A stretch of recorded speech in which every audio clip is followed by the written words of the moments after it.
भारत में निर्मित कोविशील्ड और कोवैक्सीन की मांग सस्ती और प्रभावी होने के कारण तेजी से बढ़ रही है। इसके चलते अमेरिका, ब्रिटेन, रूस और अन्य देशों में निर्मित वैक्सीन कहीं वाणिज्य प्रतिस्पर्धा में पिछड़ न जाए। शायद इसलिए ही बाइडेन प्रशासन ने भारत को वैक्सीन का कच्चा माल देने से इनकार कर दिया है। बाइडेन प्रशासन ने इस रोक के लिए रक्षा उत्पादन अधिनियम का बहाना बनाया है। इस अधिनियम की आड़ में अमेरिका ने कच्चे माल की आपूर्ति बंद कर दी है। इसके चलते भारत में वैक्सीन बनाने वाली कंपनियों को दिक्कत आ रही है। कोरोना वैक्सीन बनाने का काम काफी समय से स्लो हो गया है। बाइडेन प्रशासन ने अमेरिका के 1950 रक्षा अधिनियम डिफेंस प्रोटेक्शन एक्ट को लागू किया है।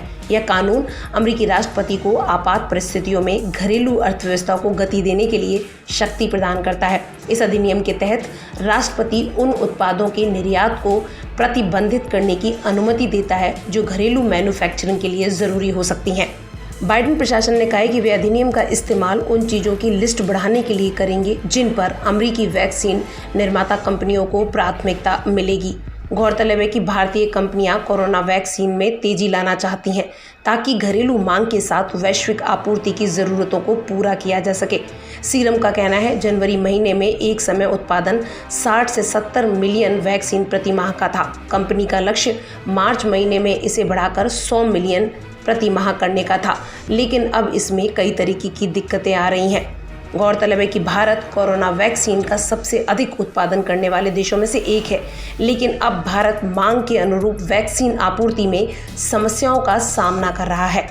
भारत में नोवावैक्स और एस्ट्राजेनेका का उत्पादन करने वाले सीरम इंस्टीट्यूट ऑफ इंडिया ने हाल ही में कच्चे माल की कमी को लेकर चिंता जाहिर की थी।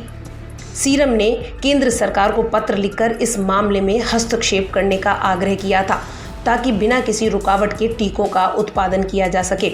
सीरम इंस्टीट्यूट के मुखिया आधार पूनावाला ने अमेरिकी निर्यात प्रतिबंधों के चलते वैक्सीन निर्माण में प्रयोग होने वाले प्लास्टिक बैग और फिल्टर की कमी होने की आशंका जताई थी। कंपनी ने कहा था कि उसे cell culture media, single use tubing और विशेष रसायनों के आयात में कठिनाई का सामना करना पड़ रहा है और इसका सीधा असर वैक्सीन उत्पादन पर पड़ रहा है।